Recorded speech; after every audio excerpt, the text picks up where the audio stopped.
पूरे बिहार में बेलगाम अपराधी लोग दिन दहाड़े हत्या कर रहे हैं और अभी तक करीब इस महीना में जब से नया सरकार का शपथ ग्रहण हुआ है और नया सरकार के शपथ ग्रहण के बाद आप देखिएगा कि मॉब लिंचिंग की घटना है, ये कम्युनलिज्म की घटना है, हत्या की घटना है, सामंती उत्पीड़न की घटना है और बिहार में भी महादलित माझी जाति के मुंह में पेशाब करने की घटना सामने आई है।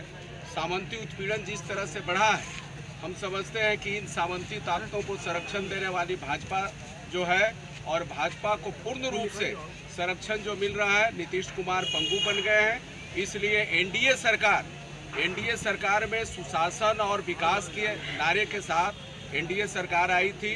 नीतीश बाबू सुशासन की बात कर रहे थे, लेकिन सुशासन इनका ढह गया है और विकास की बात करने के मामले में देखिएगा कि विकास का जो मॉडल इनका पुल है, एक एक करके पुल ढह रहा है और ये विकास और सुशासन दोनों इनका ढह रहा है।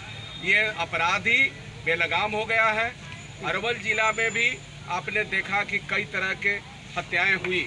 यहाँ वीआईपी के प्रमुख मुकेश साहनी के पिताजी की जब हत्या की जाती है और मामला को रफा दफा करने के लिए, दिशा मोड़ने के लिए, जिसको मुकेश साहनी ने खुद उसका विरोध किया है कि पुलिस का जो रवैया है वो सही रवैया नहीं है, जांच का सही रवैया नहीं है।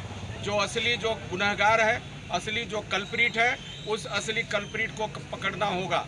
लेकिन मैं देख रहा हूँ कि ये पूरे जो प्रशासन है, प्रशासन बेलगाम है। जहाँ वीआईपी लोग, जहाँ खास लोगों की ज़िंदगी सुरक्षित नहीं है, वहाँ आम लोगों की ज़िंदगी सुरक्षित रहना मुश्किल हो गया है, कहना मुश्किल है।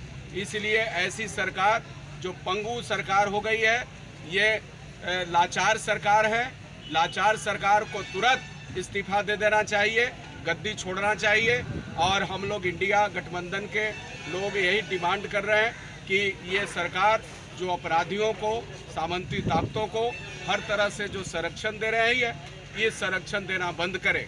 22 तारीख से सदन का शुरुआत होगी और 22 तारीख के शुरुआत ही इंडिया गठबंधन के लोग, हम लोग बढ़ते अपराध और ढहते पुल, ये ढहते सुशासन और गिरते पुल के सवाल पर हम लोग सरकार को घेरेंगे। यहाँ लोग पानी के सवाल पर हाहाकार मचा हुआ है, यहाँ शिक्षा का सवाल पर हाहाकार मचा हुआ है, बेरोजगारी के लेकर के ये हंगामा मचा हुआ है। इन सारे सवालों को लेकर, शिक्षा के मामले में, स्वास्थ्य के मामले में, विकास के मामले में, नहर के मामले में, पानी पीने के सवाल पर, इन सारे सवाल को लेकर के आप देखिएगा कि ये सरकार फेल हो गई है। अब ये सरकार से कुछ नहीं चल रहा है। इसलिए इस सरकार के खिलाफ आने वाले जो मानसून सत्र है, उस मानसून सत्र में हम लोग जोरदार तरीके से आंदोलन तेज करेंगे।